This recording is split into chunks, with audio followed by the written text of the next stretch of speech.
ફરિયાદ. મારો કહેવાનો હેતુ એ છે કે શક્તિની ઉપાસના જો મારા તમારા જીવનમાં હશે, માની ઉપાસના જો મારા તમારા જીવનમાં હશે, આ દેશની એક જીજાબાઈ શક્તિની ઉપાસના કરવા માટે રહે, રામની ઉપાસના કરવા માટે બેહે, રામાયણના પૈપાન કરવા માટે બેહે, અને એમ કહેવાય કે ઘૂટીએ ઘૂટીએ ઘૂટીએ દિલ ગરંગા માસ થયા અને વરહે આતરિયા સુરત ભૂલી અને સાહેબા નામે વિહરિયા. જીજાબાઈ એમ કહી હકે, એ હિન્દુસ્તાનના ક્ષત્રિયો, એ રાજપૂતો, જે મોગલ સલ્તન હિન્દુસ્તાનને ભરડો લે છે, જેને હિન્દુસ્તાનનો એક પણ ક્ષત્રિય જેની સામે આંખ ઊંચી ન કરી શકે, એને જળ મૂળમાંથી ઉખેડી નાખે ને એવા જો રાજપૂતને જન્મ ન આપું તો હવે હું રાજપૂતાણી મટી જાઉં. અરે આમ એને ચેલેન્જ આપી દો જીજાબાઈ કે રાજપૂતો, તમારી તલવાર આજ જો આ મોગલની સામે ન હાલતી હોય અને હિન્દુસ્તાન આખું શરણાગતિ લેવા જતો હોય તો હું ભારત વર્ષની રાજપૂતાણી છું અને પ્રતિજ્ઞા લઉં છું કે આજથી હું જેને જન્મ આપું એને 18 વર્ષનો કરીને હજી દીકરાને જન્મ તો આપ્યો નતો. રામાયણના પઠન કરતી હતી અને આજની દીકરીઓ સાહેબ એને ખબર નથી, એના જીવનમાં ઉપાસના નથી. ન કે મારી તમારી દીકરીઓ હુરજની હામો નજર કરે અને હુરજને એમ કે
નીકળો શંકરભાઈ, કોકની જેતપુરની પાસે નીકળો. આજ જે આ ડોલરો ઉડે છે, ડોલરો વાળાની તાકાત નથી કે આ દાતાર જન્મે ભાઈ. ઈ ડોલરો વાળાની ત્રેવડ નથી કે આ કોઈ વીર પુરુષ જન્મે. ઈ ડોલરિયાઓને એમથી એમ થયું હતું કે ચાપરાજ વાળા જેવો દીકરો જેનું નામ પડે અને સુબાઓની ઊંઘ ઉડી જતી હોય, ઈ ચાપરાજ રણ મેદાનમાં કામ આવી ગયો છે. પણ એનો બાપ એફલ વાળો જીવે છે, એનો બાપ એફલ જીવે છે. હા, કે તો એફલને લઈ આવી આપણે, પછી હું કરશું કે એફલને લાવીને આપણી ધરતીની દીકરી પરણાવી અને બીજા ચાપડા જન્માવી અને આપણા અહીંયા વીરો અને સુરવીરો ઊભા થાય અને એફલ વાળાને એ વખતે આખી કમિટી આવે, ત્યાંથી માણસો આવે, એફલ વાળા હા અમે તમને લેવા માટે આવ્યા છીએ. શું કામ?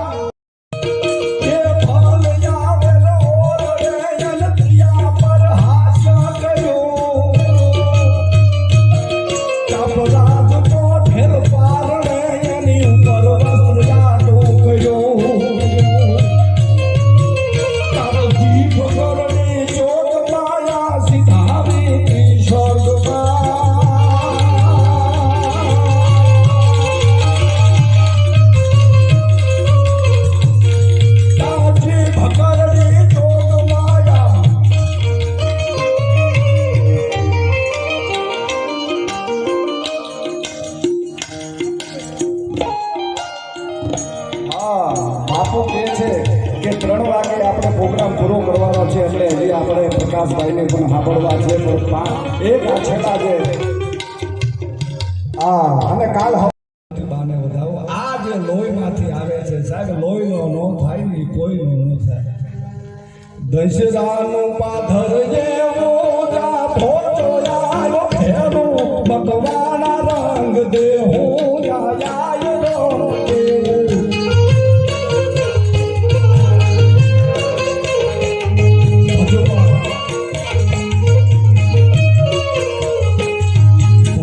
મકવાણો એવો તાતી તલવાર જેવો યુધે ચડે તો જોવો જાયાય ને કેવો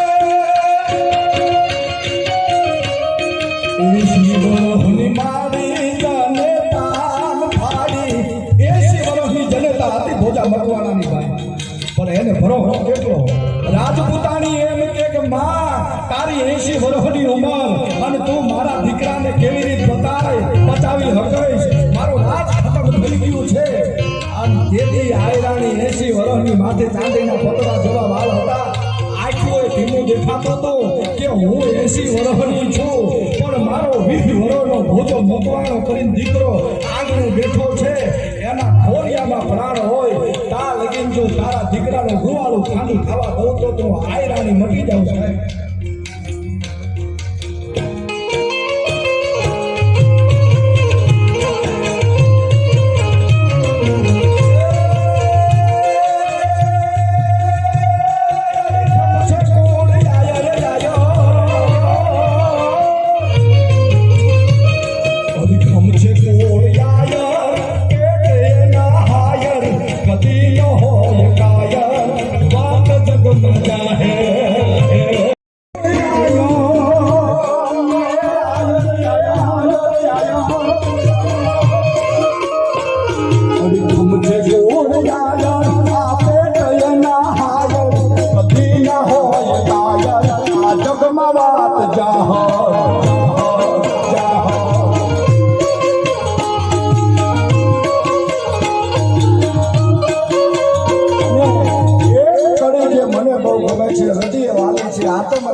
રાજપા કઢવીને જોરદાર તાલુથી વધાવવા સારાને આયરના ગોળને લખી એવડો મોટો સારા આયરનો એને આ એક ગીતમાં ઉલ્લેખો જે કર્યા છે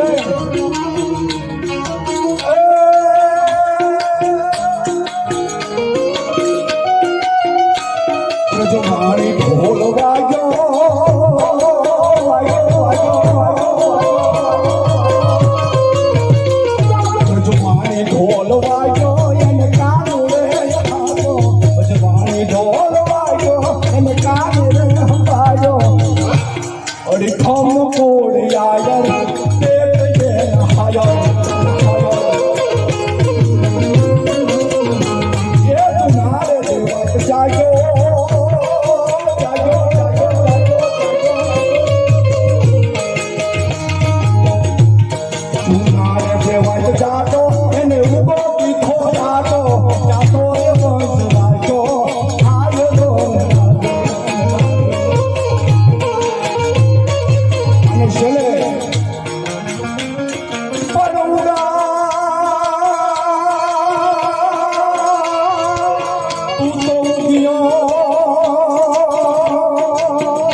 કહીએ ને, પણ જે ભોજા મકવાણાની હું વાત કરતો હતો એની જનેતાએ એટલું કીધું કે 20 વર્ષનો ભોજો જે ઘીરે બેઠો છો ને એના ખોરિયામાં પ્રાણ હોય તાર વગી રાજપૂતાની તારા હાથ હવે 3 વર્ષના દીકરાનું જો રૂવાનું ખાનું ખાવા દઉં તો હું આયરાણી છું, ભરોસો હોય તો આપી દે, ઘીરે લઈ જાય.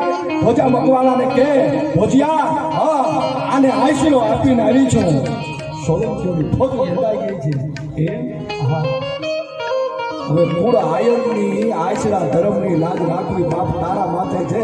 મને ભરોસો છે મારા દાવણની માથે મારા લોહીની માથે, પણ જોજે હો આ કળજુ કોઈ અવિશ્વાસ હોય તો એ કરવા માટે આવ્યો છે. એના શરીરની માથે સાઈડીઓ હાલતી છે. દુશ્મનો એક ભોજા મકવાણા માની જા, તે જેને હાચવો છે આપી દે, તું ખોટો કમો હકે ના આયરાની કદા કહી દે કે મારા પેટ મારા દીકરાને છોડી દો, તમારા દીકરાને હોપી દો. આવી તમે સાહેબ કથા વિશ્વના પટની માથે ન જોઈ હોય કે પોતાના દીકરાને મોતમાં ભાળે મરતો ભારે પછી જનેતા હહતી હોય ને એ તો આયરાણીમાં જ ઇતિહાસ વિના છે. ધરતીને પટ માથે જોવા ન મળે. જુનાગઢના ભાદરમાં ઉગાની કાઢેલી આંખો માથે પગ મૂકીને હાલ્યું જાવું, કાળજા માથે પગ મૂકીને હાલ્યું જાવું કે ભોજા મકવાણાના દશરાના ચોરે સાયડીઓ હાલતી હતી, હાડકાની કરજો ઉડતી હતી, લોહીની હુડ ઉડતી હતી. આવી જનેતા આમ કરીને આમ લોહીનો ધોબો ભરી લોહીને વીઠું હાલતી થઈ. કોઈએ કીધું માં ભોજાને લેતી જા ને, ભાઈને લેતી જા, આ મરી જાય કે હું લેવા માટે નહોતી આવી કે તો કે લોહીને ઊંઘવા માટે આવી હતી. મારા ધાવણની ફોડમાં આવે કે નહીં, મારા ધાવણની ફોડમાં આવે છે. કોઈના બાપની તેવડ નથી, મારા ભોજિયાને કોઈ મારી શકે. અને છેલ્લા પ્રાણ હતા ત્યાં લગી ભોજો મકવાણો એમ બોલ્યો છે કે મેં આશરો નથી આપ્યો, નથી આપ્યો, નથી આપ્યો. એના મંદિરો ઊભા છે અને એવાની માટે ભોજો મકવાણો હોય, ઉગો હોય, રામવાળો હોય, આની માટે સાહેબ અમારા ગીગા બાપુ લખે બાકી રાકાથી કોઈની ભક્તિ ન થાય. ખાંડા તોડી પાંજર વાળા હાકર હેઠું ભાગસ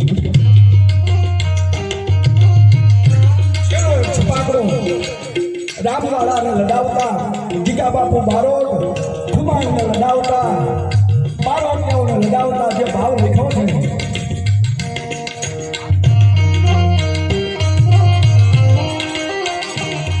હાથ તોડિયા પાંજરા વાળા હાકર હેઠું ભાગો સીતા બાંધો બોલી રામ રામ થયા હાથ બાટ છૂટા સિંહ તાળ તાળ ભસોતા પહેલાન જાતો છૂટા હાથ નાન કહેતા ફૂટા જનિકા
પ્રકાશભાઈ ગોહિલને વિનંતી કરું જોરદાર તાળીઓથી વધાવો. પ્રકાશભાઈ ગોહિલ.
જય ગિરનાર જય ગિરનાર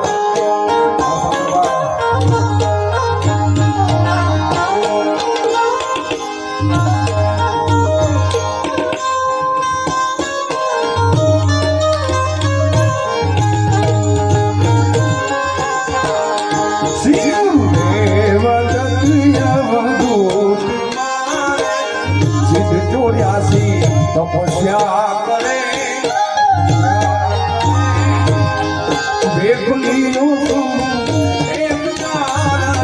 ગુરુજી શિખર